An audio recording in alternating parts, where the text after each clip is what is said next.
Value வந்து court கூட ஒன்றும் பண்ண முடியாது. அந்த அளவுக்கு வந்து உங்களோட தீர்மானத்துக்கு மரியாதை உண்டு, மதிப்பும் உண்டு. அதனால் மக்களை வந்து மதிக்கக்கூடிய சிஸ்டம் இந்த டெமோக்ராட்டிக் சிஸ்டம் சொல்லக்கூடிய ஜனநாயக திட்டம். ஸோ அதை வந்து நம்ம பயன்படுத்திக்கணும். இதை எதுக்கு சொல்கிறோன்னா, நீங்கள் வந்து கொஞ்சம் விழிப்போடு இருந்து உங்களுக்கு தேவையான விஷயங்களை மிக சிறப்பாக வந்து செயல்படுத்துறதுக்கு நீங்கள் மக்கள் பிரதிநிதிகளை வந்து நீங்கள் பயன்படுத்திக்கணும். நீங்கள் வந்து இந்த ஒர்க்கு பண்ணலை, இதையே இது எப்படி பண்ணுங்கன்னு சொல்லணும். ஒர்க்கு நடக்கும்போது வந்து குவாலிட்டியெல்லாம் நீங்கள் பார்க்கணும்.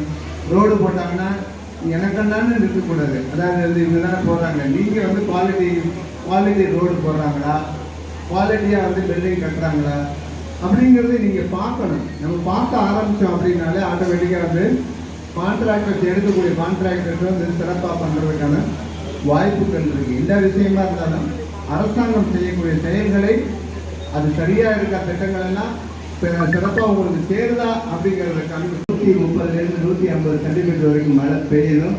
இந்த மாதம் வந்து நிச்சயம் இருக்கக்கூடிய மழை பெய்யும்னு எனக்கு எதிர்பார்க்குறோம்.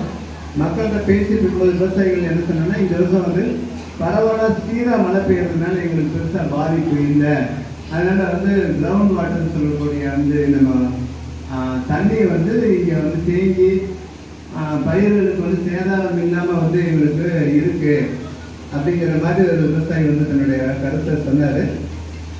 நம்ம வந்து பார்த்திங்கன்னா தேவையான உரங்கள், அதுக்கப்புறம் வந்து நமக்கு விதைகள், இதெல்லாம் வந்து நம்ம தயார் நிலையில் வச்சுருக்கோம். ஒருவேளை பெருசாக மழை பெஞ்சதுன்னா நம்ம ஏதாவது பாதிப்பு வந்துச்சுன்னா அதை சமாளிக்கிறது தேவையான முன்னெச்சரிக்கையை நம்ம எடுத்துருக்கோம். பார்த்திங்கன்னா ராம்நகரில் திடீர்னு ஒரு இடத்துல 45 சென்டிமீட்டரு ஒரே நாளில் மழை பெஞ்சிருந்தது. அதனால் நிறைய பாதிப்பு ஏற்பட்டது.